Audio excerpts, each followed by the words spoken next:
not opening the series with a 12 pull, which, I mean, I don't really mind, but I'm definitely expecting to see a couple of those. Serral has been pretty vocal about that in the couple of the interviews. He just kind of likes it. He feels like it pretty much always comes out even, and if he just gets a decent trade, keeps the Zerglings alive, they actually kind of feel ahead. So it's a very macro-oriented way to play, even though you bring on some early aggression. And every now and then you get lucky, right? Because it is easy for the Protoss to slip up at home, and then before you know it, the game spirals out of control, and 8 Zerglings straight up win it. It shouldn't happen at this level, but it is possible. So I'm definitely expecting a couple of 12 pulls throughout the best of 7. I would think so. An entire best of 7, and Serral's really been showing an aptitude for those early pulls. Yeah, I got to think at least once. I'm going to guess twice. That's my final answer.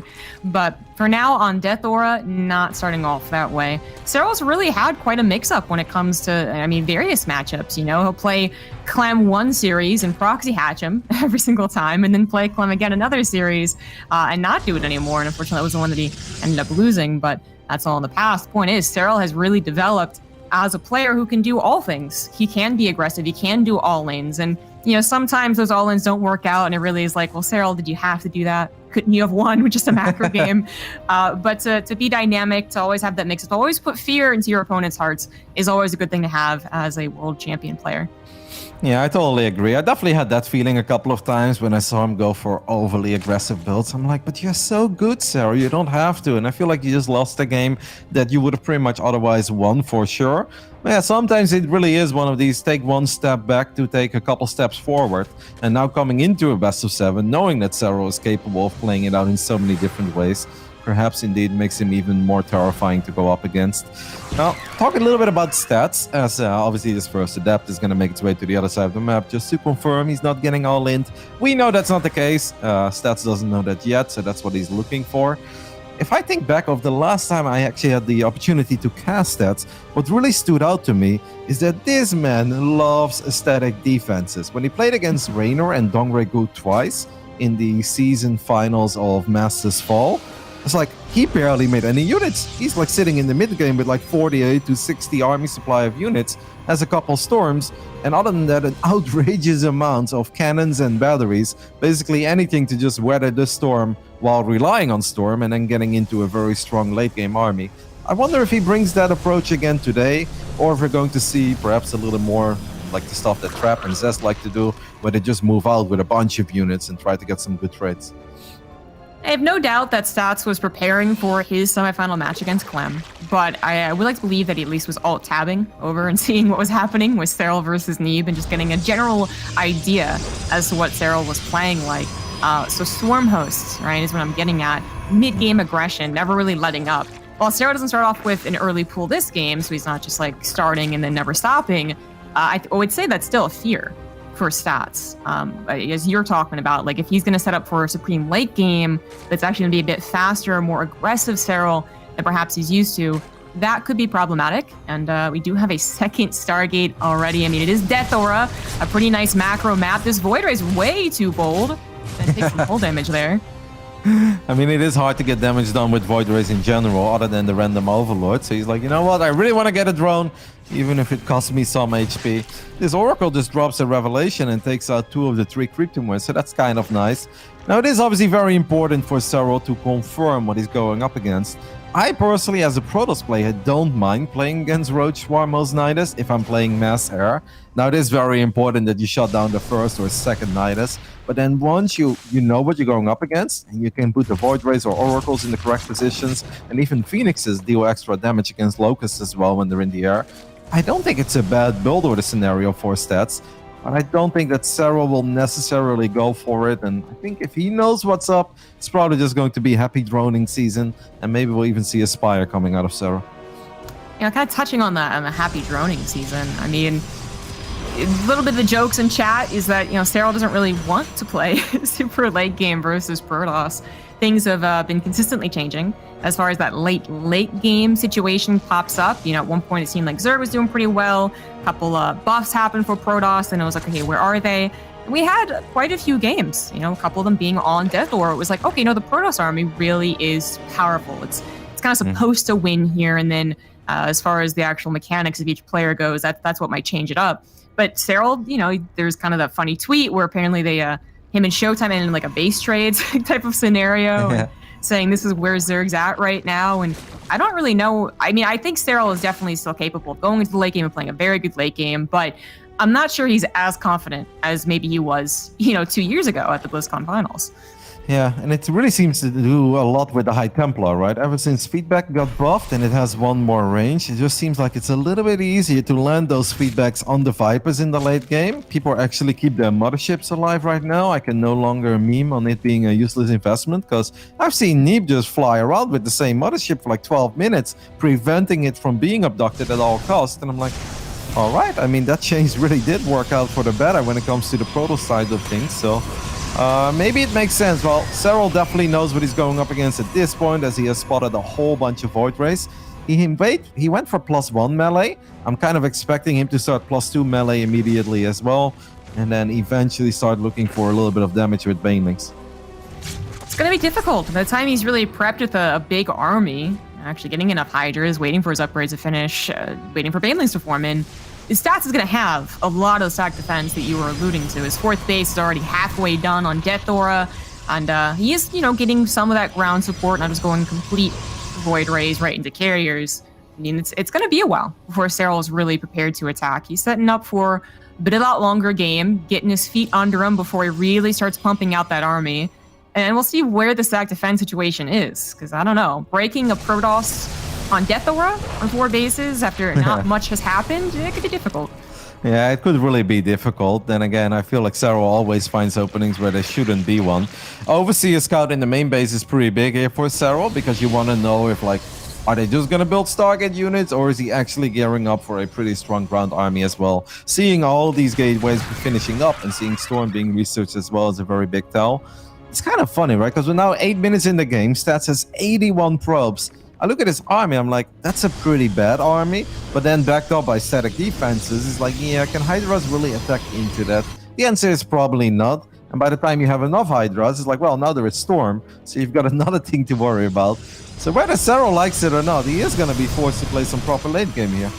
Yeah, Stats has been scouting with this Oracle and a little bit of like, okay, can I do something with the Void Rays, but never truly committing, which is telling him that I think he doesn't even have to really worry immediately about being busted. So while he is throwing down static defense, I mean, I think he is just like, it really is pointed towards the late game. I think they both understand that. Maybe they could try a bust, or Serral could try a bust. It's not actually going to be on the way. Tons of upgrades, tons of technology coming down, and it is going to be more perhaps around that 5th base, and whether or not Stats can hold on to that, because we do expect Stats to be the defender, not just because of what he's known for, but also the situation at hand with the matchup. Serral actually getting, I mean, a little postured. There could be an engagement. I would doubt it. I feel like Stats wouldn't really want to take it, but no, kind of moving out. I feel like yeah, it does have a prism on the way indeed, but I would almost say that you should only ever really take a fight here if you have like 2 prisms, right? Maybe a prism that flies into the main, or at least is positioned somewhere on the left side of the map. Then you can spam some zealots there and really focus on the main engagement. But if this is the only thing that's happening, I just don't see that going very well for Stats, unless he truly lands the best possible storms a man could land. I find it very weird. I almost feel like this is indeed fake, like, oh, I'm moving out, you should be worried, and then he's trying to sneak in a 5th base at the bottom, which I think makes a little more sense. Yeah, that's actually pretty cool. I mean, I thought maybe he was posturing to take a 5th up to the top right, but then I think if Serral did see structures coming down, he might have actually gone for it. But no, and taking the bottom left, where Serral definitely doesn't have eyes on, yeah, that makes more sense. So was a bit of a fake there, and he's moving on to those carriers we anticipated. +1 on the way for the carriers as well, very important. And Serral, well, he's got 1 Spire actually, turning into a greater Spire right now. Eventually, he'll have a Corruptor transfer. Yeah, I mean, it is important for Serral to eventually trade out some units as well, right? I mean, I guess he's going to have to defend here against Zealots that are running into his 3rd base or 4th base it is. War Prism went deep into the main base as well, but Stats is maxed out. Protoss problems, can't really warp in the amount of units that he would have liked to warp in. At the same time, there are Zealots also engaging at this 5th base on the right side. I feel like in the end, this is just kind of a trade, and Stats is just freeing up a little bit of supply. He's like, all right, less Zealots, more carriers, seems pretty good to me. Triple-pronged attack could have done some serious damage, maybe surprisingly kill a hatchery, but yeah, I think it is more about trading out those units, getting a lot more air units, and just keeping with your storms. And then also, I mean, getting a little bit of sight on what Serral is doing. So Serral, as we were saying before that, also going to want to trade out some units, start running them around, making moves to fill with Corruptors and Vipers. And that's a decent amount of lane baneling. I mean, it's been a passive start to the Grand Finals, and it seems like it's going to be even a bit more passive. We already see 12 Spore Crawlers going down, so even before the first big real battle has happened, we see 12 Spore Crawlers go down. I gotta say, I kind of like this by stats, though, because with the army composition that Serral went for in the mid-game, I feel like you always hope to at least get a little bit of damage done, a couple of probes here and there, maybe a baneling drop. We know that he fancies those in this day and age. Just Stats has really taken 0 economic damage. He's lost a couple Zealots, but that's also just because he was okay with losing those, because he wanted to add more carriers. This is going to be fun. I find this interesting. I feel like I haven't seen this in a very long time, going right into Broodlords. You know, so much more of it is either going right into Corruptors and playing that game, or a little bit of lane baneling Hydra back and forth, and then into Corruptors, but not Broodlords until much later on into the game. This is going to be an engagement. Stats feeling a little bit bold. That is a Spore Crawler line, and he doesn't quite know where the army is. A revelation on the army. I'm not even sure. Well, now there is one, but now he sees the Broodlords as well. I mean, obviously there to take care of some of the ground units, help out against the High Templars that are reaching forward to look for those feedbacks. But it's just usually we see a more comfortable amount of Corruptors before that being added on. I guess Serral figures he can get there eventually. Baneling's rolling in. They got that +2. They want one hit. Don't really get anything big, but 7 probes go down. Yeah, it's funny to still see 7 probes go down there, right? Because it felt like they got nothing. It's like, well, 7 is actually a start. I have to say, I'm a little bit worried for Serral, because I feel like if Stats would really force the fight right now, and he could prevent his carriers from being abducted, so he lands like 2 feedbacks and then he goes for it. I actually feel that Stats' army is way more powerful at the moment than Serral's army. But I guess Serral just truly believes in the defensive power of the Spore Crawler here. I guess so. I'm right there with you. I'm kind of surprised in the order of things here for Serral. Again, I think given another 5 or 6 minutes, we'll have the armies we typically see. That's no problem. But if it was going to be an engagement right now, it's like, oh, only 9 Corruptors, 23 Hydras. I mean, that really does look kind of lame when you're up against a maxed out Protoss Air army with Storms.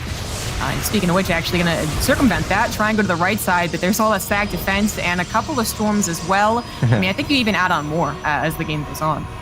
Yep, Stats is really good in not just relying on the batteries and cannons, but always having 1 or 2 High Templars there as well, where it's like, well, this army is good enough to fight static defenses. Now, with all the Hydras out of position, Stats is like, you know what? Let's try my luck. Goes forward, Parasitic Bomb does land in the middle of the Void Ray pack. Good job by Stats, splitting off those 2.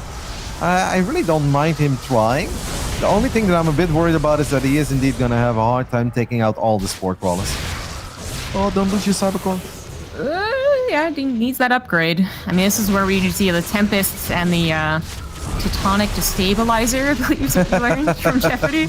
But yeah, that is where like they're supposed to come in, because they do take them out like really, really, really quickly. But then you're putting in Tempest that in a direct engagement kind of have awkward DPS. You know, they attack strong but very infrequently. So usually it is more of a carrier Void Ray. Especially as the Corruptor count gets higher, those Void Rays being controlled correctly becomes a bigger deal. Again, a lot about those feedbacks, guarding the Protoss army, not allowing those pickoffs, and then actually being able to have Storm as well. But I mean, we've been seeing this. The Ultralisk Cavern coming down kind of seems like a little bit weird.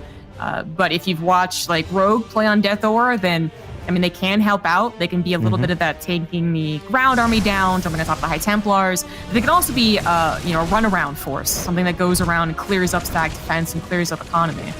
Yep, and carriers kind of suck in killing Ultras, which sounds funny because Ultras don't fight back, but it just takes so damn long. And if you then have something to pick up the Interceptors, having 1 or 2 carrier or Ultras on the ground can actually be very useful as a Zerg player.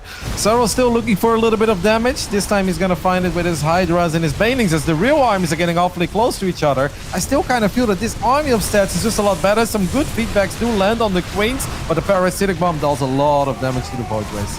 Yeah, he's trying to pull them back now, leaving some room for the Corruptors to move in and target fire down the carriers with exactly what Serral goes in for. A couple of them going down there, and a Nexus wasn't properly defended on the backside. Do we have a Dark Shrine? No, we don't have a Dark Shrine. I mean, there was an Overseer in the mix as well, but I feel like just a couple Zealots and DTs are actually very useful in defending against squads like that when you're mostly relying. I gotta say, Serral definitely got the better hand of that exchange. Stats felt a little bit clumsy in controlling his Void Rays. They do clump up a lot, obviously, but those Parasitic Bombs dealt a lot of damage. Then he brought them back in the rest of the army, and he kind of just left the two carriers by themselves, so the Corruptors had a very easy time picking those off. And the Archons were not putting any pressure on the Corruptors either. Yeah, I think I've been thinking about this for a while, how to summarize the late game ZVP, and I think it is just like the Protoss army, well controlled, is better, I would say, you know, as long as they're not making a weird composition. But then the control and the engagement types and positioning and all that, right? Like that would usually go to the Zerg player a little bit faster, got that range on the abducts that can go over land, so sometimes the High Templars aren't in the right space, right?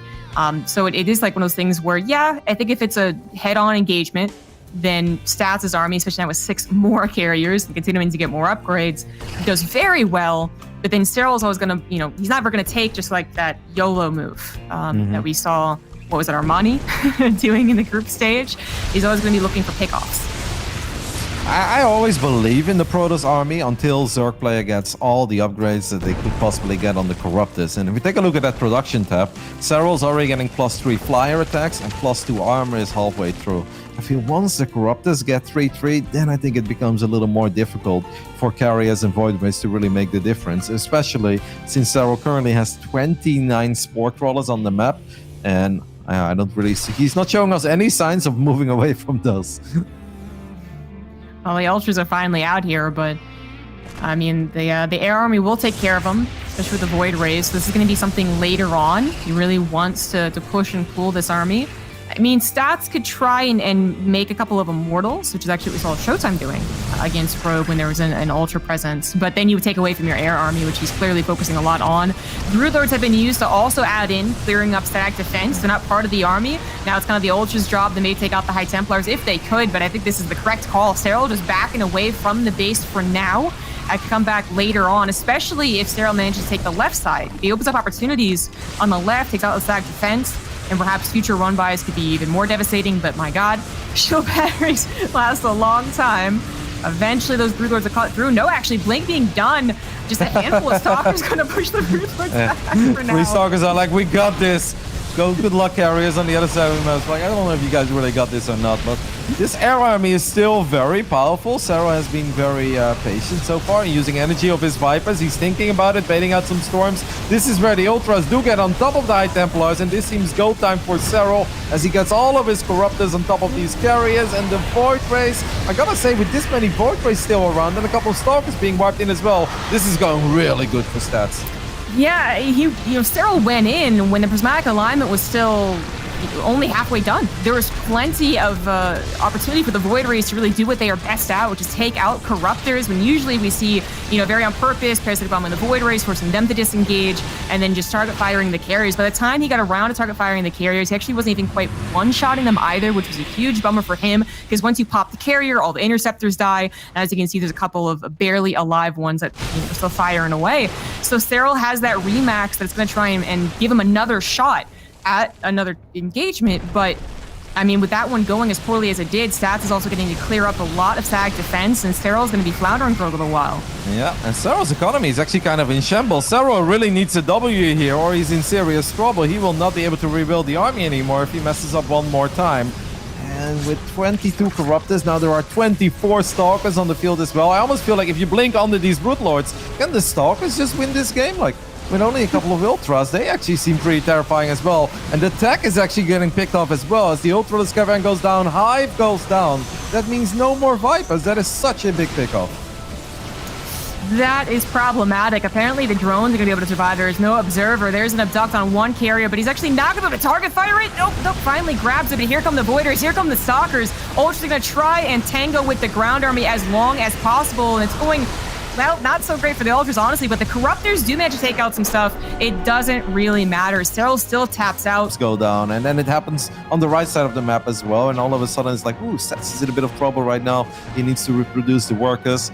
none of that ever really happened. And even the Hydras, I felt like they really should have killed the Cybercore, by the way, but I'm already obsessed with air upgrades, so I didn't want to go on about it too long. But if you can kill air upgrades before they are like at +3, obviously, I feel like that should be priority number one. There is nothing better to pick off at that point than the Cybernetics core. So I thought that was kind of a missed opportunity by Serral. I agree. I mean, the interceptors really do benefit a lot from those upgrades. And unfortunately, going to lose that Oracle, which I mean, I think it was going to give him some stronger green lights to do this attack that he's setting up for. So Twilight Council was started after that Oracle, kind of the fastest transition that you can do. And Serral's not going to know about this. That one Overload was pushed back by a Stalker. Just a couple of Adepts right now providing aggression that you would typically see with an Oracle anyways, although not quite going to be able to escape with that Adept. 3 drones go down. The more important thing to ask right now is Serral know about the oncoming Adepts. No, he does not. Now, the good news is that there is obviously no hidden pylon in the corner of the map, and there is no robotics facility, so there is no War Prism. So most likely this is going to be a slightly later move out. That could still deal a lot of damage, but we see a Baneling Nest go down right now, and that's very important. Serral needs something that is good against Adepts, Roaches, or Banelings. I think he's okay, but imagine if there was a pylon right now going up on the right side with a proxy gateway, and then all of a sudden 20 Adepts with Resonating Glaive show up, and you can keep reinforcing that push as well. That would be absolutely terrifying. Finally gets to see that it is an Adept push. The Overload's going to go in and see what the follow-up is, but it is just the 4 gateways into a 3rd Nexus, and we'll see what's beyond that. But even more Adepts being warped in to come across the map. Stats is going to have quite a few right now. I believe it's like 11, 10 or 11 there. Queen, start the engagement, find out where the Adepts are coming in from. The wall and the natural is something that Serral has shown us before and is very good at. Baneling's trying to form, but not yet, so he's forced to pull away the drones. Yep, but at least there are Banelings on the way. It's still a lot of Adepts. A few more coming in that I think are going to try their luck in the natural if Serral does open the door. So far, not really getting any damage. The Banelings just crash into those Adepts, so those won't be able to get anything done. And in the end, Serral survives here without really taking any damage. But that was actually kind of scary, because these things can spiral out of control so quick. And if Serral ends up losing 12 to 15 drones there, he's in a world of trouble. The Banelings crashed on the 4 reinforcing Adepts that I kind of offhandedly mentioned, and that may have opened up an opportunity for the 10 Adepts that were there in the 3rd, but they already evacuated, so not going to find really, a lot what he wanted. But continuing on the game, Serral now gets to go back into macroing. He's going to set up for Ling, Baneling, Hydra. Oh, not quite yet. Stats actually threatens, but he's been running home while he did that, so... I mean, what Stats is accomplishing, though, is that he's keeping Serral just very casually on 3 bases. And if you look at the numbers in this game right now, 65 workers on the side of Stats against 56 on the side of Serral. Obviously, there are 8 drones at once being produced. You kind of want to have 4 hatcheries at this point if you're a Zerg, especially if you're going up against what Stats is currently doing. Stats, even though he may not have found a lot of direct damage, I feel like he has found a lot of indirect damage in this game. And I don't think that Serral is in love with the position that he's currently in. I absolutely agree. I mean, time could definitely change that, as Stats isn't quite setting up for a push, I don't believe. Like, his charge and +1 aren't even halfway done. He might go out on the map and kind of posture, or even do just a simple Archon drop, it looks like. But I don't think it's going to be much more. So Serral's going to have time to build up the economy, but it's not the economy he would have wanted to have, and then to leap off of into Stats' 4th base, actually punish that. And I mean, this map is kind of, people were kind of pointing out that it's not great for Protoss. Some of those mid-game attacks end up being really devastating. It does seem to have a pretty good late game for the Protoss, which I'm sure Serral is thinking about. He just lost the Stats late game on Death Aura, and he probably doesn't really want to face that again, so he would love to have a stronger mid-game aggression with Ling, Baneling, Hydra. Yep. I see 11 more drones in production. Those drones are obviously going to saturate that 4th base of Serral all the way in the bottom right. But it actually becomes a bit difficult with the composition that Serral has as well to start defending. Let's say Stats is posturing with a very strong army in the center of the map. A lot of Archons, couple Storms, then a couple Zealots run into the bottom right, and a War Prism hits the main base. That actually becomes so damn difficult to then properly split up your units. Because if you don't send enough units, well, War Prisms, obviously we know how that goes. But if you send too many units to defend against the multi-prong, then you could lose the straight-up fight. Because that's obviously going to be a pretty powerful Protoss army as well. I'm a bit nervous for Serral, but it seems like Stats is just going to be like, no, actually the late game went fine last game. Let's do that one more time. The Overseer of Serral got in just a second ago, and I was like, oh, I guess it's just, you know, it's checking probably for this, the Stargates and the Fleet Beacon. Might want to go back in and check again, because, I mean, preparing for an aggressive mid-game is one thing for Serral, but he also would have to consider his opponent being aggressive. If Stats is going to add on this much technology and also adding on a SAC defense already, whatever push he may, like, kind of fake with, like, yeah, it's not really going to be as much as you would expect. So Serral, I think, would love to know that. He's not quite going to get back in there. Just rounding out his drone count. He's up to 5 bases with the 5th hatchery finishing up. He is in a good position to start the aggression, but Stats has really got himself on lockdown. I mean, the wall to the left and the SAC defense to the right. You know, it really upsets me that Stats waits until the Fleet Beacon is done to then start +1 air weapons. Like, these are little things, but I just can't let that go. It's like, if this is what you wanted to do, why don't you start +1 air weapons like 2 minutes ago? It's 100-100. You've been sitting on money all along. Like, he could have had +2 on the way at this point, and +2 carriers. They kind of just giggle at Hydras that don't have any armor upgrades. I'm with you. I mean, I want to say it maybe is like he's trying to hide it, you know? You see that 7X core researching, you kind of know what it means after Warpgate, but no, I don't think that's a good reason to delay it at all. But Serral is finally going for some engagement. Oh, beautiful Overlord drop, getting 18 probe kills. Stats might have been microing his adepts and charge lots, which don't seem like they're going to be doing very much over here. They are out upgraded, and Serral is posturing on the 4th base. He's looking for the High Templars with his Banelings. He's going to actually find... Oh, barely doesn't find them. Oh, well, that last Baneling finally found most of them. One more Storm is left. Not much else here. Serral still has a good concave. There's the last Storm, and Serral just needs to reinforce this position. Yep, this is the damage that you're just looking for, and this is the damage Serral couldn't find in the previous game. But one Baneling drop there just makes his entire life so much better, because it also allows his main attack to just be so much more successful. And I actually think he could have even gotten a bit more there, because there were 2 Banelings left. There were a lot of probes kind of by themselves, and maybe the Hydras could have committed a bit more on the Nexus as well. But no matter how you spin it, that was a fantastic trade for Serral. And he's like, you know what? I just took out all the cannons and batteries. Let's go for round 2. A couple Storms are still available, but I mean, plenty of Hydras survive. 2 carriers without any interceptors. Well, there's one more carrier on the north side, but now the floodgates are open as well as Zerglings run into the natural. I think Serral has just done it in a pretty convincing manner here in the end. Indeed, Stats seems like he agrees. He's lost his 4th Nexus. His main is under attack. He definitely isn't winning this with pure carrier, because, I mean, the carriers might live. The interceptors won't, as more Hydras come through. There's the tap out. Serral quickly bring it back to a 1-1. Well, Stats could do X or Y or Z, and then Serral's like, no, I could also Baneling drop and win the game with Hydra attack. I'm like, well, yes, but that was not part of the planning, Yana. Anyways, guys, here we go for Game 3 of the Grand Finals of the Dreamhack StarCraft II Masters Winter. Top right side, the only Korean left. The Shield of Ire, it is Stats.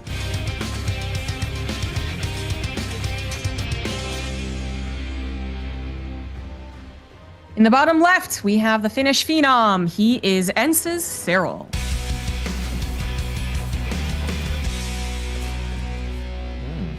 Switching it up a little bit with the openings. Last game, he obviously had a drone on the low ground as well, and then he sent it out, and then he took his hatchery anyway. This time, Stats is like, you know what, I'm not going to fall for that. So Serral is forced to go spawning pool before hatchery, hiding the drone right now. Can he send it back in time? Look at this, is actually a really funny little minigame, because that's like, I want to see if you expand it. On the other end, I don't want you to just take your natural, because that's not what I was doing all of this for. It's kind of funny. Now, you know, Serral, he was sending the drone down, and then the Overlord saw the probe, and that seems to be when he slapped down the pool. You know, like, oh, what if his probe is a little bit late? Okay, it's not, so I got to do this instead. Is still going to grab the natural hatchery, and Stats gets confirmation on that. So that is still better than having to transfer your drones all across the map into a 3rd base. Is already kind of pesky for the Zerg player, as well as getting the creep spread over there. But as far as the pool first opener goes, I mean, it's not the 12 pool that we've been seeing Serral doing. It is just a reaction to his circumstances. And so a couple of Lings come out, but yeah, okay, maybe they force a Zealot, but they're not going to do very much more. Yep, it was Cybercore before Nexus as well on the side of Stats, and since Serral's gas was a little bit later than it was in the previous games, I'm really not expecting him to do something super crazy here like a Ling Flood. It seems a little bit out of character. I also don't know if this is the perfect map for it, so I think Serral is going to try to be annoying. I think he knows that he cannot get much damage done. We know when he 12 pulls, he really doesn't like to lose his Zerglings. He'll be annoying with it, and he'll try to grab a probe or a zealot if he can. But it's very important to keep these links alive. Otherwise, if you just end up losing them here for a single probe and then against the zealot that survives, then Stats can make a very awkward tiny push to the other side of the map. And as a Zerg, you're forced to rebuild the Zerglings again, and that really hurts your economy. Very awkward start for Stats. How to get the Zealots, have next before Nexus. Then you have, I believe you have the layer gas to have the minerals to afford all those things. Only now slapping down his Stargate. Actually went Workgate before that as well, right? So one of the later Stargates you can expect. And Serral has an Overlord that is freely going to scout that. The Adept does a little bit of damage, that being nice, but already losing its shields. It's going to commit to the main. Yeah, I actually don't... Drones. Yeah, I don't mind it. I think it's mostly because he saw drones still on the gas. He's like, whoa, whoa, whoa, I actually really need to get in here because I need to AAC. Like, if there is another tech building, maybe there is a Baneling Nest, maybe there is a Roach Warren.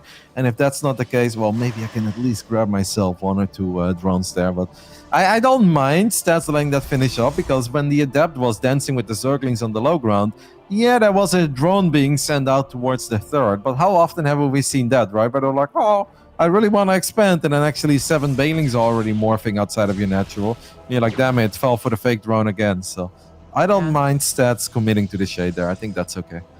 Yeah, that's a very good point. And then on top of that, Serral going for the gas that he did means that Stats really has to wait till the very last second to have that shade actually see something. Just the farthest way possible from where the Adept's going to be coming in. So yeah, the committal, just to make sure everything is above board, and it is. So, I mean, it sucks. He only got 1 drone from that instead of maybe the 2. If Serral did micro, but he has the scouting, and now any further scouting is done by the Oracle, which, again, mentioning that Serral knows about it, grabs the probe, building the third. It's always annoying. Yep, that is such a good feeling for Zerg players, and I feel like every Protoss player gets a little bit tilted because you know that you can prevent that, and that's normally what you make the safety Void Ray for as well. There are 8 Zerglings out on the map. I don't think that's enough to ever get a cancel, but I think Saros is looking for 1 more probe. If he can get it, that ain't going to happen. But I still think, it's a little feel-good moment for the Zerg in the early mid-game, and that's obviously what you want to get going for yourself in the Grand Finals. Serral did lose his Overlord. I mean, not very surprising at all nowadays to have that Void Ray come out, but the amount of things that happen behind a Void Ray is now pretty scary because there are the Twilight Councils, Archon follow-ups, not triple Oracle from that, but triple Stargate from that, and that is actually what we have going on. So Stats can try and get away with this again.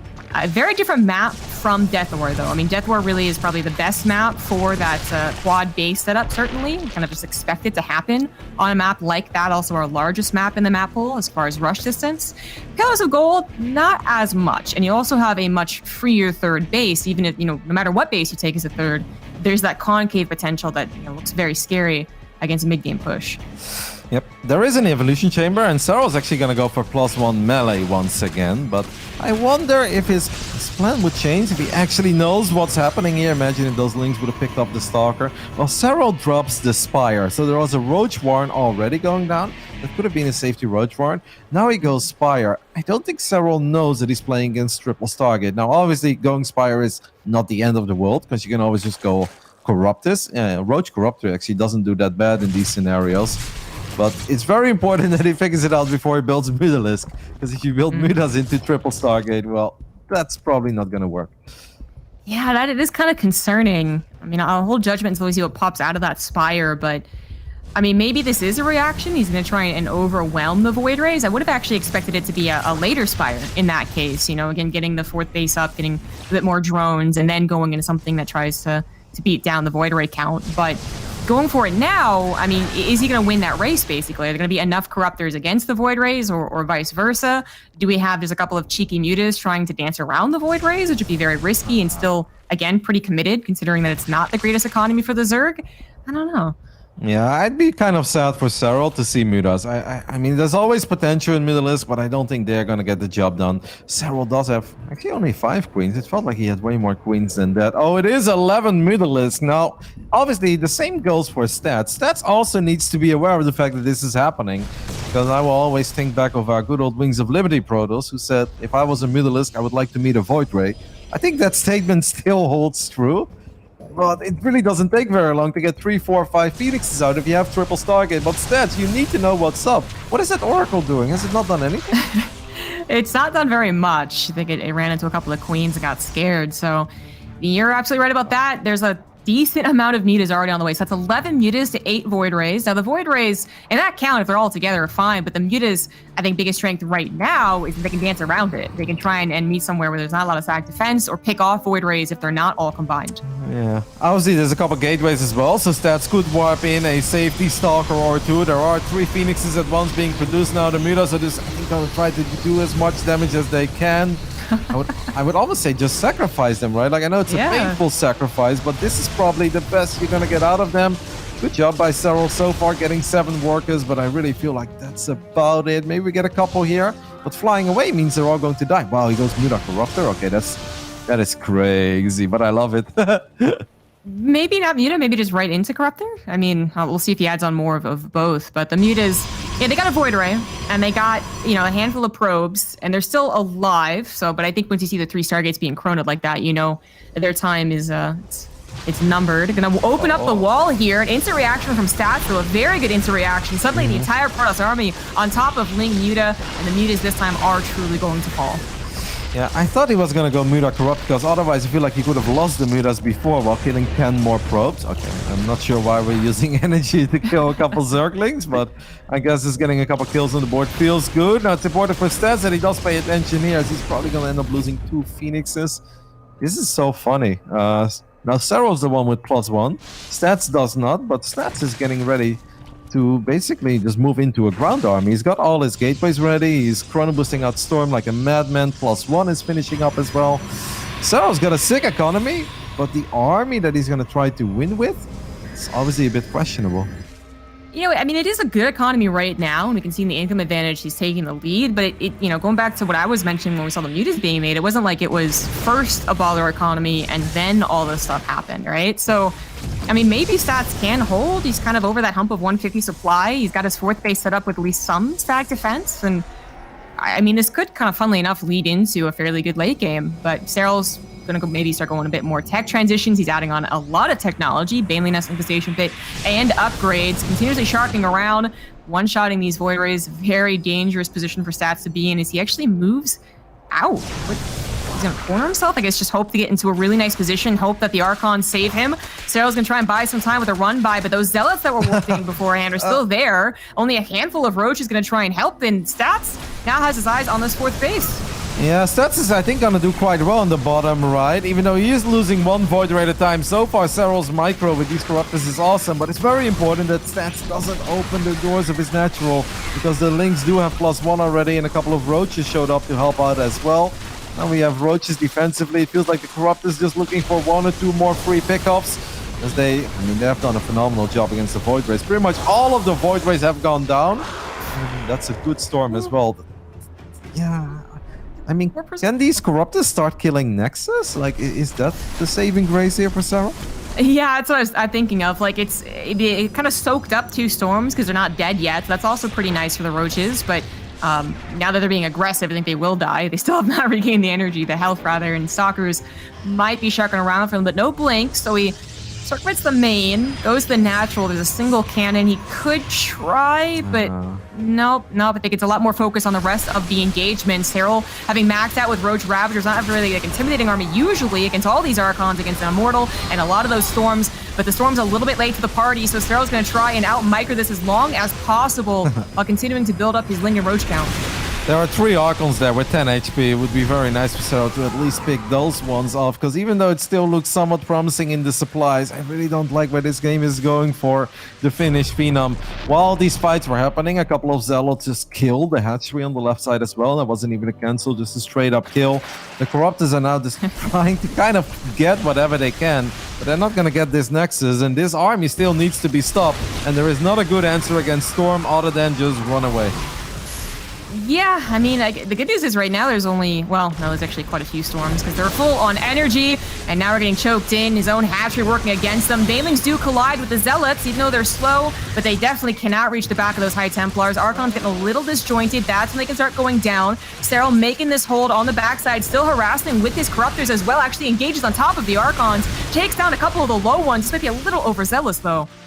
Yep. Corruptors do finally find their first main Nexus, this time the one in the main, so well done. But the threat of the army still exists, and that's still a pretty powerful Protoss army. Still a couple of storms to work with as well. And Serral's supplies is a bit deceiving because he's got so many roaches and he still has those corruptors flying around in the main base. But as long as he's able to buy time with these crosser balls, this may actually go somewhere. Imagine if he had lurkers. Like this robo took a long time to be rebuilt after being sniped, and there is no observer out in the field. There's an Oracle, of course, but that's not the tech choice that Serral chose, and it's really arguable that he didn't even get to there, right? Because this game started off with a very kind of awkward Spire play that's trying to make the most out of it, with the 9 corruptors still sharking around, perhaps looking for the War Prism as they come back. It's kind of protected though, and those are Blink Stalkers that are going to have +2 eventually, but Serral actually finishes his upgrades, trying to take the fight. The storms come down, the aggressive Blink forward as stats reinforcements come in here to help out, and Serral was a little too far forward. I think he wanted to try and snipe some of those last few units, trying to use his creep, but that was just too much Protoss. And now Serral is remaxing on, again, a Roach Ravager army, which doesn't really get better that much with time, even as the upgrades finish. Yep, no, this base kind of feels like a sitting dog. The drones are being evacuated towards the left side, but there's really nowhere to go for them. A couple of roaches just popped. I'm afraid that those are not going to make the difference either. Now a few more Zerglings show up, but I love Stats with his no mercy blinks. Just goes forward one more time, and he's like, you know what, even if we're trading here, that's good enough for me. GG gets called. And Stats, and I was like, well, I guess he's kind of saving the 12 boost for the smaller maps, a good old Light Shade or a Submarine. Here we go. Anyway, it's been one hell of a grand final so far. Definitely not a one-sided affair. In the top left side, we're looking at the main page of the man who is looking for his first tournament victory in quite some time. It is Stats.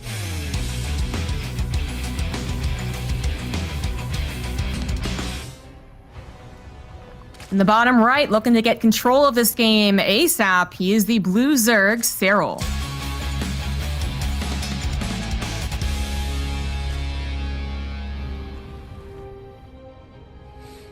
A drone is being sent out. I cannot imagine that Stats is not aware of these things, that Serral likes to 12-pull at this point. Since Serral sent out his drone so early, I almost have the feeling that he really tries to, you know, fake out Stats and be like, oh no, I just want to expand, man. You really shouldn't go into the main base. There's nothing to see there. But Stats does already have an assimilator being warped in. I cannot imagine a world where Stats doesn't get a cybernetic score before a Nexus or even a second gate. Yeah, it's inevitable for that probe to scout unless the Protoss really messes up. But, I mean, the further you delay it, perhaps the further they're already invested into a not response build. In this case, Stats still has time to respond.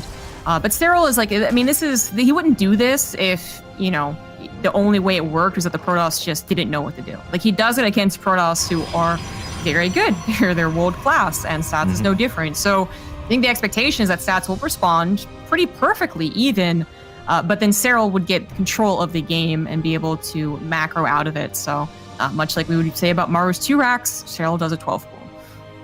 Yep. The other day when I saw Serral 12 pull on this map, in this little exchange, Serral was actually able to grab 4 probes for himself. And I was like, whoa, that's so good. That is like way more than I expected. I can't really imagine him finding that much damage here again. There is quite a bit of surface area on that cybernetic score though. So the clock is ticking for Stats, but I think as soon as he's got 2 Zealots, he's going to feel somewhat comfortable.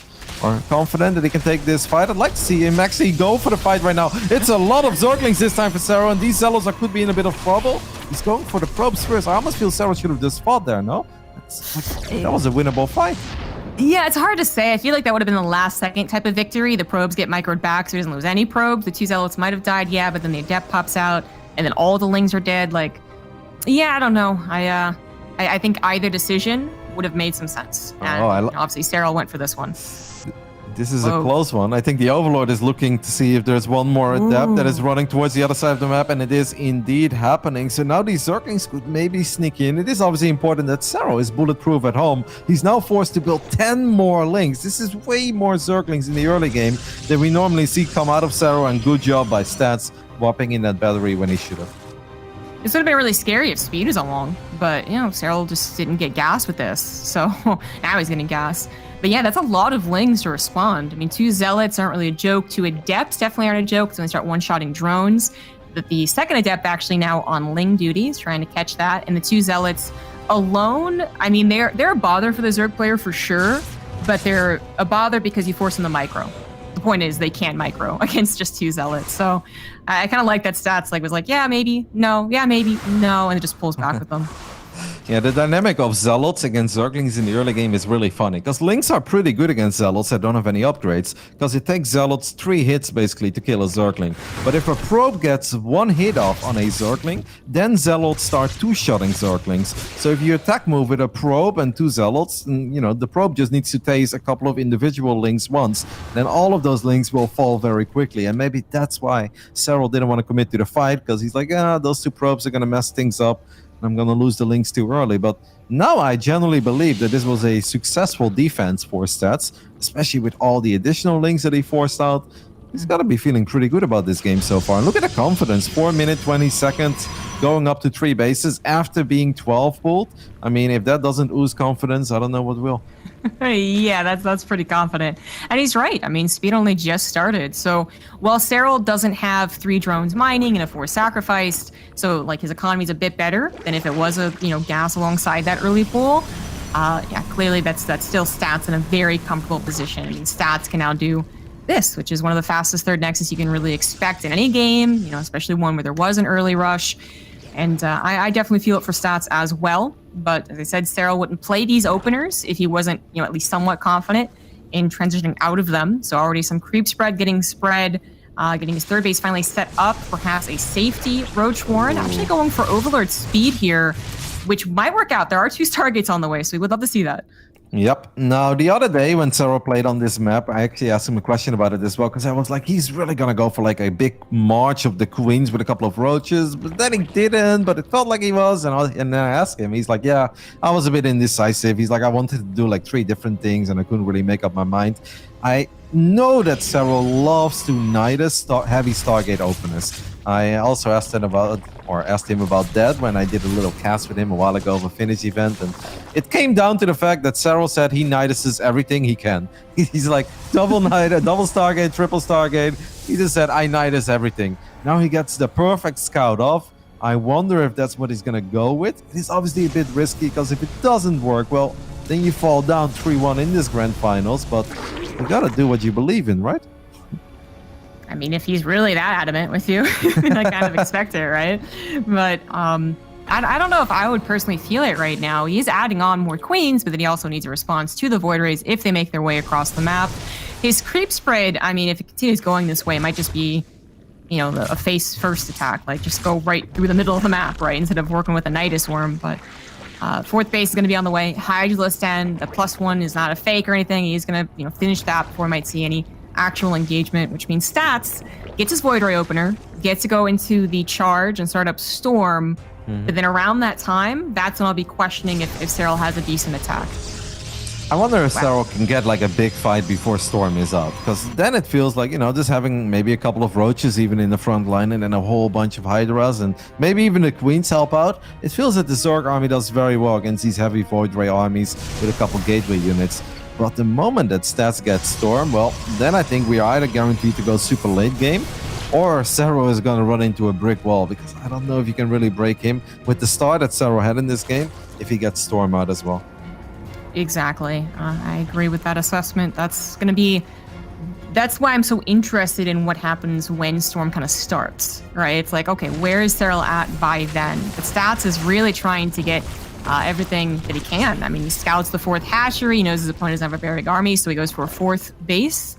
And the faster he gets that up, hopefully as well, the faster he gets all the stack defense up, because that is one of the big concave areas that Stats could be broken in if he's not careful. Finally getting a Robo added on. That's, I guess, severely delayed with this build, right? And then the Templar Archives. It's about to finish. Can Serral really have any type of setup? He's only just started typical hooks. He's got double upgrades on the way, so I don't think he's got to push before that Storm is going to get chronoed out. Nope, but he does have that sweet 81 drone economy and Hydra Link Bane of 81 drones. We've seen that like in the past for many years. It can hit very hard, and I think for Sets at this point, it's all about... I would love to see a wall off from Sets at the bottom of the 3rd. I think that would make his life a lot easier. Maybe a couple of gateways there with some cannons and batteries behind it, because you already know if you drop a couple of revelations and you see what Serral is currently working with, that those armies are going to hit from multiple angles, kind of like we saw on Jagannatha. I feel like it would make his life so much easier if he gets a wall off. Yeah, I mean, it kind of worked for some things on Jagannatha, but then the Baneling in the Overlord. Obviously didn't work out so well. Which, speaking of which, I'm kind of looking for one, and still don't see any Dropper Lord. +2 definitely wasn't his focus on this game.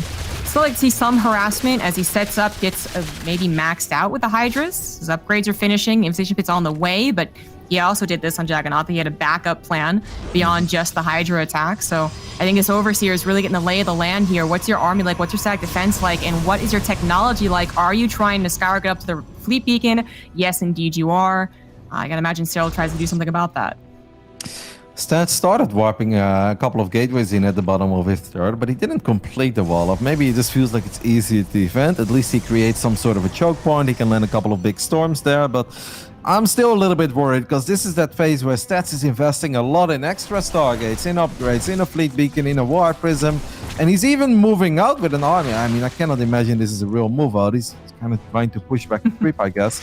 I'm a bit worried because the army right now of Serral is growing rapidly. He's maxed out, and I feel like this is where he's really out for blood. He's looking to trade. I think it can be a bit tricky for Stats to get good trades here. This is going to be scary. It's going to be a good attack for Serral. Here comes the Concave. Bailing's rolling in. High Templars are way far behind and actually get pounced on by the Lings. I mean, they managed to dodge the Bailings for a little while, but eventually they hit them, and that is all the Storms gone. I think that's actually all the Storms. He's got 2 more High Templar with a couple of Storms, and the 4th has already been broken. Everything has been broken. I mean, Stats is sitting on a lot of money. 1,600 minerals, 900 gas. Just did not have enough units there. Serral. How to see what his plans are. In the bottom left, the red Protoss for Afrika Freaks for Korea. These Stats.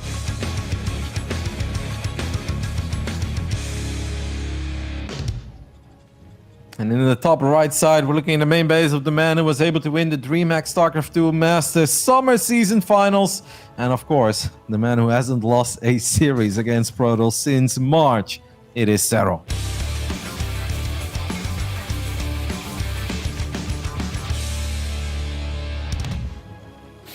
Just seems to get the matchup.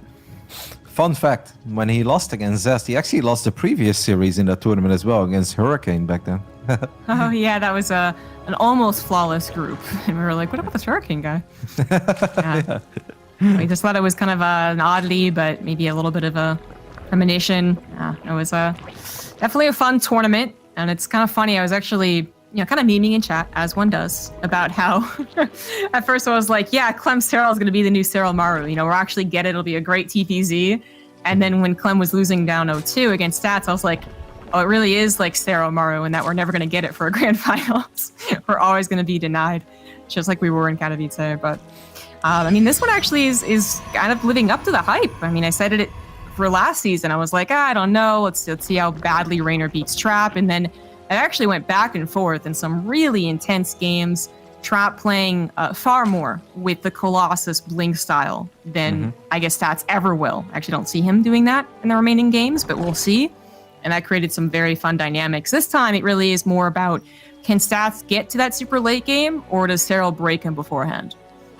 Yeah, like those games were very action-packed with non-stop trading as well, and that's just kind of the army comps you're working with. And obviously we know that Stats, he likes to live up to his name of being the Shield of Fire. These games have often been a bit slow-paced, and then all of a sudden it's like, all right, it's war, and then it just kind of ends. So it would be awesome to get some more action, perhaps in the early mid-game, and then we could still head into the late game. And I don't really mind whoever gets ahead in those scenarios, but it would be fun to see some more trades. Because even though it was a great attack by Serral and the execution and the engagement was perfect, it didn't feel like the game had to end there with the way the game was shaping up till that point.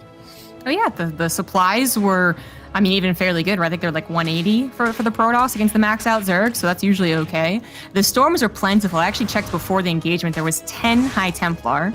Clearly 8 of them were on the front lines, but I guess that's a little bit disingenuous. They weren't on the front lines, which is actually kind of their problem. It's a really tough act for Protoss on that stage. Storms can be extremely powerful, especially properly protected. But the tricky thing about them is that you kind of want to get the Storms before the army's already on top of you, right? Because you actually need a couple of Storms to kill Banelings. They're not going to die that quickly. But then you also don't want to put the High Templars on the front in case they get hurt first and foremost, right? So in that last game, it kind of felt like they were actually too far behind both, and they didn't help with the main engagement, and they also, of course, got caught by the excellent Ling movement of Serral. So I mean, stats, yeah, he does seem like the type of guy who would not go for a change up as in, oh, I'll go Twilight Council this time or Robo this time, but rather a change up as in, I know what my mistake was, and I'll make sure not to repeat that mistake. Yeah, he is switching it up a little bit for us as he's going double Oracle. And I feel double Oracle often leads into triple Oracle. And that will always bring me back to that one home story cup where it's both stats and zest displayed some fantastic gameplay with triple Oracle. This is not a lovely way to start though. That's a lot of damage to take on your first Oracle, and not a single drone even took damage. So that didn't really work out. Maybe the Adepts can find some more success, but that's gonna have to pay slightly more attention because every hit point matters on these units. Yeah, he barely got enough shields, took another hit, and then took yet another hit. So he's actually further down on the whole health of that Oracle. I was with you. I usually feel like it's 2 and then 3. You know, if it's 1 and then 1 Phoenix, I'm like, that can be whatever. But apparently not gonna get the third Oracle right into using the cost of an Oracle. Instead, go into Twilight Council and a Forge, pushing off that Robo, not seeing a necessity for it quite yet. And then we'll see where this goes. This is actually a pretty big departure. I mean, there's a Twilight Council game, but then it turned into one of the awkward meta game, right? So, assuming that doesn't happen again, Serral doesn't throw down a Spire. I can see Stats actually doing something here as far as mid-game aggression, which has kind of been missing for him. You know, he did do an Adept attack, but that wasn't even really fully committed. Maybe it changes up here, and these Adepts not going to do very much. Nope. Serral did a good job in hiding the Zerglings, giving Stats the idea that the units were out of position. The Oracles did try to get lucky in the natural, and they found their first drone, but only a single drone going down against 2 Adepts and 2 Oracles. Serral's got to be feeling very good about his defense so far. And Stats, I'm sure that he wants a little more, tries to get more here as he takes more damage on that first Oracle, but at least it survives. I feel like it's always so funny when you watch Serral play throughout the best of 7 or best of 5 against Protoss. It just feels like his defense gets cleaner and cleaner throughout the series. And this was really pretty much as good as it's ever going to get for a Serral. I love this. You know, I was like, I don't know, you Spire again, he does it again. But this is one of the better situations. Granted, it's not scouted, you know, as opposed to finding 3 Stargates. So this does seem good for Serral right now. And then also Stats, I was like, I don't know if he's going to play Blink Colossus. Well, that's Blink on the way right there. So big change up, actually. And I guess now the question really is, can Stats get any whiff of this fire? He's not going to be able to see it. It's canceled anyways, so just kidding. Yeah, I think Serral got scared by this Gateway army moving out, and perhaps for all the right reasons, as Stats is once again moving out with it, picks up the Overlord, then goes back. So these mind games are definitely working out, because Serral has really respected this. He's making a lot of roaches, morphing a couple of them into Ravages already. We see 3 Spine Crawlers finishing up. He cancels 1. I think at the absolute last second, or did he cancel 2 out of 3? Okay, he managed to cancel 2 out of 3. But yeah, now all of a sudden, Serral's like, damn it, now I'm a 3-base Zerg with a whole bunch of Roaches and Ravages, and I'm going up against a guy with Blink and double Robo Bay on the way. And this actually all worked out well for Stats, I'd say. That really did just show the strength of those type of move outs. You know, sometimes you look at the Protoss army, you're like, well, that's not real. Like, what are you doing? What they're doing is scaring the Zerg player from any risky moves. So usually, a lot of the time we're saying, oh, they didn't make drones. This time, they completely canceled a tech structure that actually could have been devastating. And Blink can help you out against the mutas, but if you don't expect it, you don't expect it, right? You still take a lot of probe damage. Now we move on to Blink Colossus versus Ling Baneling Ravager, and I think it was, you were talking about this, right? That Serral, or maybe it was the other guy, maybe it was Pig, I don't know. But anyways, like Serral actually thought the style was something that he was good against. Yep. I think it was Pig. Yeah, he said it in the interview. I think after Pig and I casted one of his series, he said, I don't really know why so many Protoss players play this. I don't think it's very good, but I think he normally thinks it's not good when he's on a 4-base setup and he's got an Infestation Pit and Hive Tech, right? Now he's stuck on 3 bases, and I'm sure that he feels a little bit different about going up against this army comp if he doesn't have any Vipers, but he's still just gonna go for it. There is an army supply advantage, but is this enough for the Zerg? I don't know, man. I don't know about this one.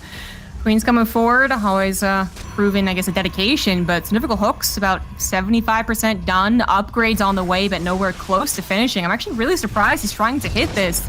I mean, maybe, yeah, I guess it is kind of like, to some degree, it's kind of like what just all Stats do. I mean, he brought the Queens and really made it look like it was going to be committed and went, you know what, just kidding. My creep's this far anyways. They'll come back pretty quickly. I was about to say though, where is that infestation pit? I would have loved to see Serral drop that infestation pit a little while ago. Maybe he thought he's just going to need all the resources he could get his hands on because he expected Stats to go for the all-out defense on that fourth Nexus. And Serral made a little misclick there. A couple of banelings just rolled into the rocks. I don't think it was too many, but obviously that shouldn't happen. This army is now fairly scary. Now, it's still susceptible to surrounds, especially when it's 2 Colossus and only 6 sentries. And I kind of put that in quotes because with this style, we usually see even upwards to 10.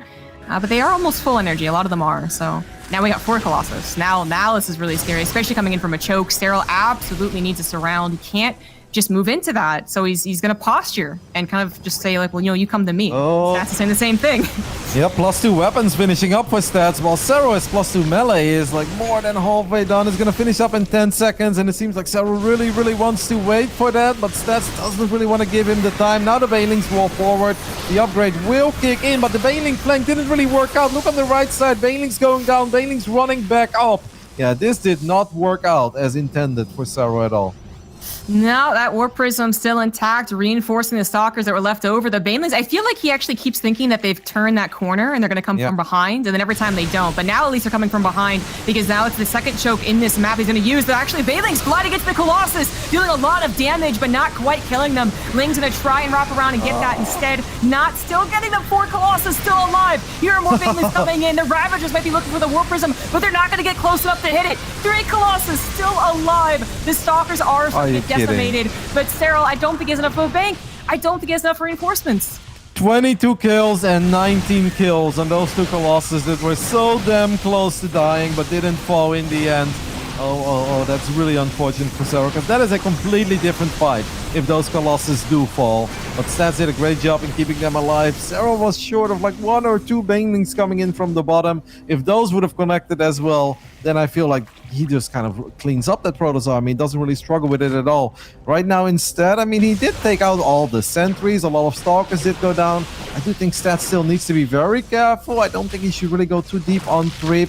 But he is feeling it, man. He's like, these Colossus can survive anything at this point. I don't know if he's right about that. Stasis Trap not going to pop, and the Colossus are actually finally going to go down, or once again, 2 of them alive. But the aggressive blink forward cost a lot of the Stalkers' lives. It's Ravager and Roaches and Queens against Stalker Colossus. The Warp Prism still in play. Here come more Banelings reinforcing. Corrosive Bile nearly hitting the Colossus to death, but a good pickup on the Warp Prism is going to save at least 1. Unfortunately, that second one probably going to die, and Serral is going to hold. He still has 4 bases. Stats, though, on 4 bases as well. This game continues on. Yeah, I felt like maybe he could have saved that final one if he would have just dropped the other Colossus in the back line, but in the end, I still don't mind this that much for Stats. I don't think he really had to go that crazy. I thought the initial trades were good enough. There is no hive. I mean, we did see an infestation pit, but Serral has been forced to basically more of like 20, 30, 50 banelings in that defense, so he was never able to start hive. And as long as there's no hive, I don't think you're really on the clock as a Protoss with this army. So I would have loved to see Stats played it out a tiny bit more patient. Because imagine if he's still sitting there with 4 Colossus right now. I would love his spot. With only a single one, I'm like, still anybody's game then, I guess. I think you were absolutely right. You were calling it from the beginning, and I was right there with you. But I mean, I think we both kind of went like, well, if Stats think so, then, maybe. But no, it ended up that our God vision was a little more correct in that circumstance. I mean, really, if Serral was a little less good, a little less on the macro side, a little less on the larva injects, it could have been the victory push, as there's not enough Banelings, there's not enough Ravagers to break down and Corrosive Bile stuff, but Serral is pretty good. So the last second hold is fine, restarting up his hive. It's now about 80% done, and he still has a decent amount of creep spread. Just got cleared up a little bit, but he does have some forewarning if Stats tries to push out again. Yeah, I love that you compliment the macro deck, because we kind of take it for granted. There's like, oh yeah, he's supposed to keep his money low, but when you're under that much pressure, you're so focused on the big fight, that actually took a long time, but Serral did a phenomenal job in keeping his money low and getting just like every single unit he could possibly get his hands on, because that fight was damn close. Like, we thought that maybe Stats didn't need to take it, but even when he did, it was so close, and it came down to the final unit. So Yeah, if Serral is short 5 roaches there, he actually just loses everything. The queens fall, and then Stats will probably just keep on pushing with his Warp Prism. Now instead, we're gonna get round 2. Hive is done, but none of the Hive upgrades have kicked in, and not a single Viper is on the map. And this time, we've got a whole bunch of Archons in the mix as well, and this feels like a terrifying Protoss army. A lot of the Banelings crashing into the Immortals and Archons, not hitting the juicy center of the Stalkers or the Colossus, but the front line is gone, and here comes the rest of the Banelings. Roaches and Ravagers actually still trying to capture the Colossus with their fight. Lings from the backside actually getting on top of the Colossus. Oh. The Warp Prism once again still alive. No, just kidding. Corrosive Bile finally hits that after 4 fights, and that is a complete cleanup. Stats really overestimating his position there. What a fight by Serral, though. I mean, at first I was like, that Protoss army is so good, but the Banelings actually found some good damage. Then the Ravagers had a really good time fighting the Immortals. They didn't have any barriers anymore. And then the icing on the cake was just the Zerglings coming in from the back. They were ignored as first, so they did a fantastic job in dealing damage on the Colossus. The Ravagers took down the Prism as well. And what felt like should have been a fight that could have gone in Stats' favor turned into a pretty big victory for Serral. An absolutely magnificent fight there by the Finnish Phenom. And that really looked like it could be scary for either side, but clearly it went into Serral's favor as he continues forward. He's now working on his 5 bases, going up to a 6th base, 83 workers, +2/+2, with a couple of those Hive upgrades finally finishing off. Stats is not going to tap out yet, despite losing his 5th. He still has 4 bases and 63 probes, so he still thinks he's got a shot. But I mean, especially once Serral adds in some Vipers. Oh, I don't know, Stats. I don't know if he can do this. Yeah, Stats is once again kind of committing to the top left, but he doesn't have a Warp Prism, so he doesn't want to go in too deep. The Zerglings are more powerful than they've ever been in this game, as Adreno Glands have now finished up as well. He's still going to struggle taking out a unit in the choke point that's backed up by a battery, but Serral's got to feel so much better about all of this right now than he did a minute or 2 ago. That was amazing. Serral did that so incredibly well. I can't believe it.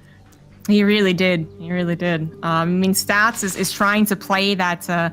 I mean, the Protoss players really got to walk that line, right? Of being like, well, I don't want to just completely give up and then give you time to recuperate and give you time to finish off that Hive, which is going to be very difficult for me to compete with. But I also want to overcommit against Baneling Ravager on creep spread, and obviously things went poorly for Stats as the game went on, and Serral now really can dominate the map. He's actually going into an Ultralisk Cavern as opposed to bothering down on any Vipers. Going to break open the natural wall, let the floodgates in. The Lings have Adrenal Glands. Not fully cracklings yet, but they will tear and rip through these probes on the left side. 23 of them going down to a couple of Banelings. There goes Stats economy. Yep, I mean, the remaining Lings in the main FL have taken all those probes out. There was a Colossus that just popped. Look at Stats. He is broke as a joke at this point. Wants to keep this base alive at all costs. But Serral is not showing any respect to this Protoss army. Rolling forward once again with 20 Banelings just crashing into Archons and Colossi. Stats trying to do whatever he can, but even if he somehow defends this, he's got no economy left anymore.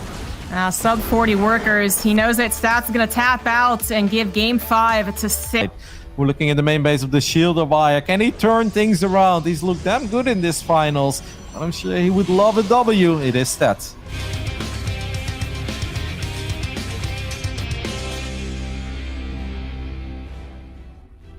In the bottom right, going for that early pool, he is Ence's Serral.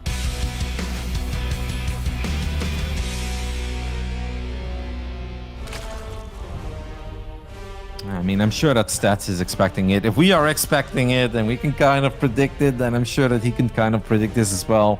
We know that Serral likes the 12 pool. For a little while in Legacy of the Void, we were like, oh my goodness, he's cheesing. It's an early game cheese. But, the Zerg players have really kind of just turned this into a very macro-oriented opening where, worst case scenario, they feel like, we're somewhat even, just the timings are a bit different. And best case scenario, you straight up win the game because Protoss players don't respond in the way they should. We'll see how clean Stats' defense is going to be. I really thought that the Lightshade defense was excellent by Stats. I'm sure that he's going to beat himself up a little bit for letting that game slip away the way he did. Yeah, it seemed like the setup was so good until the fight, and then it suddenly wasn't very good at all. So, no cancel. No cancel, sorry. But yeah, no, that's a mistake. That's a big mistake. Yep, 100 minerals this early on into the game actually really messes with your build order, and that obviously means you're going to have to try to make up for that loss somewhere. He's going to be forced to pull probes as well against the 12 pool here. I'm definitely a little bit worried already for Stats. Yeah, I mean, you can see it in his camera. He knew he really messed it up. It's a tight build order when you're trying to defend against this. And 100 minerals instead of 25 is a big deal. So 3 probes this time pulled, second zealot being chronoed, but the lings are already here. I mean, it's the same distance as Lightshade, but it just was a bit worse of an opener already for stats. Semi-Export once again under fire, so you have to be considerate of that. You can't lose it because then you lose Warp Gate and technology. The lings that wrap around on some of the zealots going after the probes first. That's a lot of lings left over, but actually not going to try and kill that 1 weak zealot. Yeah, I'm once again very surprised that Serral doesn't want to go for it, but yeah, this is just the way that he likes to play his 12 pool. He's like, nope, it's better for my economy if I keep these Zerglings alive, because then I don't have to rebuild them. Now I can just build drones at home, and I've already done the damage that I'm looking for. I have delayed your Nexus severely. I have picked off 3 probes that also weren't mining, and then obviously on top of that, when we notice that a pylon isn't cancelled, I'm sure that Serral notices as well. So I bet that he's feeling really good about the first 3 minutes here on Submarine. Indeed. We're going to remake those lings like that Lightshade game, which, I mean, he still won that game overall. And once again, pushes the Zealots back because it gets a little bit tricky to actually use Zealots against those queens. What? So, what did he just cancel? A pylon. But yeah, it was kind of weird. I think that Stats didn't realize he did build a pylon in the main base. Maybe he felt like he forgot. He's like, oh my goodness, I'm going to be supply blocked. And I was already a bit surprised to see 2 pylons. I mean, this is just not a very clean build order. Games are not won or lost like on these little things. Obviously, if Stats finds a lot of damage with maybe Resonating Glaive adapts or Serral doesn't react properly, that's obviously way more devastating. But this is really starting to add up real quick. I mean, no StarCraft game is perfect, so you're kind of hoping that Serral's also going to play imperfectly, but theoretically, you know, if Serral's going to play everything right from here on out, yeah, he will continue to gain those leads. Actually, a bit of an odd scuffle here with the lings. Kind of thought he could take it, and then it was like, maybe I can't, and at the end of the day, he really couldn't. Just got 1 zealot killed, and then 3 units still alive. Yep, he's going to be forced to expand to the top.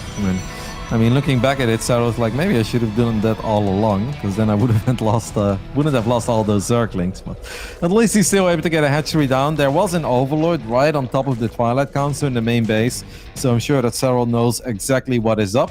We can see a Roach Warren already going up as part of a potential wall-off. You know, we know that Serral likes to drop a couple of Evo chambers to keep those adepts with glaives outside of his natural and main base. This is just 3 gateways, which Serral kind of got confirmation on. This is a lot of damage, by the way, on this hatchery. Yes, it is. Yes, it is. That's actually... Oh my god, he's going to have to cancel that. Yep. Indeed. Keep the shade here. 5 adepts and a zealot going to town on a 3rd hatchery. Things we don't see very often, but Stats gets it done. And well, all those early game slip-ups, I think we can forgive him for that. Yeah, exactly. Now it's Serral's made at least 2. Both trying to defend a 3rd base, has overestimated his army and lost out, or didn't make enough army fast enough. Now he's going to have an army. Speed is finishing up, roaches are on the way, and Stats is trying to do an attack with Resonating Glaives. But as I pointed out, it's not 4 gateways, it's just the 3. He's going to follow up with a Robo, and then maybe something beyond that. Actually, just a Warp Prism, so really bringing it to Serral on the defense. Serral's going to get back in and confirm that. So, I mean, it's again, this is more of the Zerg player this time, kind of being like, okay, how much can I drone? How seriously do I take this? Do you think there's a chance we'll see the Robo Bay and a 2nd Robo for some Disruptors? Yeah. I feel like on this map in particular, we have seen Resonating Glaives into Disruptors a couple of times, and I think it's a very powerful build on Submarine in particular. That's exactly what I was waiting for, Roddy. I was like, I mean, I don't really want to call it, but it does seem to be one of the more popular builds from a non-4 gate adept attack, again, just 3. So glad to see that. We've seen some excellent use from many other Protoss players. I mean, Trap kind of showing it off in the first season's finals even against Raynor, but then also we had Showtime play actually almost a perfect game with it in one of the matches earlier this season. And it can be very effective, and it can do really well, especially against the Roaches, as they tend to clump up, slow as they are without that lair being done. I really want to see the micro here. I really want to see what Stats can do with Disruptors. That's still got so many adepts. 14 adepts is still out on the map. And it's going to use them to push back the creep perhaps a little bit. Serral is a little distracted by this Warp Prism. I like all these little plays that Stats is making. This just makes it so much easier for these adepts to pick off these creep tumors. There's one more active creep tumor there. He gets that one as well. And now we indeed see the Warp Prism speed really let the shade finish up. Nope. Are we going to get some adepts in the main base? Seems like the answer is no, but I still love this Prism movement as long as he keeps it alive. I'm gonna take some hull damage, maybe. Yeah, a little bit, but it is still alive, still threatening, and still safe enough, I guess, when the shield regenerates to ferry around those disruptors, because that's when it's really scary. It's on red health, and you're, carrying your very expensive, very important units. Yeah. He's gonna have to pull back and do that. There's way too many roaches. Serral getting a good army supply, and actually even using his lings to go for a counter or run by on top of that third. It's pretty healthy, so he's not gonna be able to grab it, but any distraction, any time buying. It feels like now this is going to be a very tricky game for Serral, where obviously he's still completely in it, but he's going to have to pay attention to this Warp Prism pretty much all the time. There's 1 or 2 Novas landing in the center pack of the Roaches, and I think this game will just be unwinnable at that point. The Queens are in a good position, unloads the Disruptor. This is obviously a bit scary for Stats as well. I mean, we are playing these games on the American server, so there are some latency issues here for both players. Don't want to lose one of your Disruptors. It's on West, which I guess is a little bit nicer for him, but yeah, it's a very tricky play style. So micro dependent, even without any ping issues. But we've again seen Trap do it very effectively against the Europeans. So I believe in him. He just hasn't found an opportunity yet. It's always a bit dangerous. You see a clump of roaches. Yes, it could be an amazing shot, but it also could be your disruptors being sniped down, and you do need them to help out. Not just on the attack, which he seems like he's heading up for, but I'm not sure he's really going to commit to it. Yeah, no, indeed. But also on the defense. If Serral, that's a good shot. Great shot. Jackpot. That's the shot that you're hoping for if you're Stats. And he knows if he does that 1 or 2 more times, then he's going to have an overwhelming amount of units. There is a Colossus on the field, and only now Thermal Lens has been started, so maybe a small oversight there on the side of Stats, but I think he should have some time to let that finish up. Yeah, I actually like his posturing right now. Serral's Changeling just saw that the sentries are now included, as well as the Colossus, so I think he has to truly take this seriously. But he's already up to 73 drones, well, a little less now, but 71 drones on 4 bases, so it's not the worst thing to start preparing for a defense. Couple Banelings, slow, try to get a hit, but slow and no upgrades means only 5 probes go down. Yeah, I mean, that's still somewhat decent for slow Banelings, I guess. They were just kind of left by themselves. There wasn't really anything else happening on the side of Serral, so it's better than nothing, but I'm sure that Serral's hoping for the jackpot, maybe. In some ways, sometimes Stats is going to be very focused on his Warp Prism control, and then you do connect with 10 plus probes, but I think 5 is all right. You gotta set up for what you can get in those scenarios. Absolutely. And while it was going on, too, I think that actually distracted the Warp Prism. Distracted Stats from microing his Warp Prism because it took a lot of damage. Again, losing all of its shield and a little bit more health. So always already a little more vulnerable to Corrosive Biles, as well as we start talking about like real, potentially game-ending engagements. Last game's defenses was so just like last second from Serral, and it could happen here.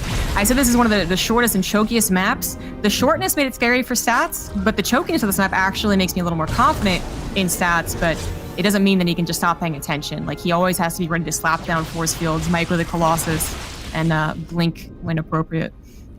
Serral already starting Hive now, so despite the fact that we are here on Submarine, as he finds this Nexus as well that is completely undefended, and that's going to be a very easy cancel. Stats wants to rebuild it immediately. And now Serral looking perhaps at an opportunity to connect with this army. There are a lot of force fields going down. There is a battery to fall back as well. Where are the Disruptors? Why don't they fire? Oh, there was a gap. That last force field missed and allowed so many Banelings through, and this actually might be it for Stats. The Disruptors are going to try and fire, and they do get a shot, but it wasn't enough. Serral takes the game so abruptly. Serral wins the Grand Finals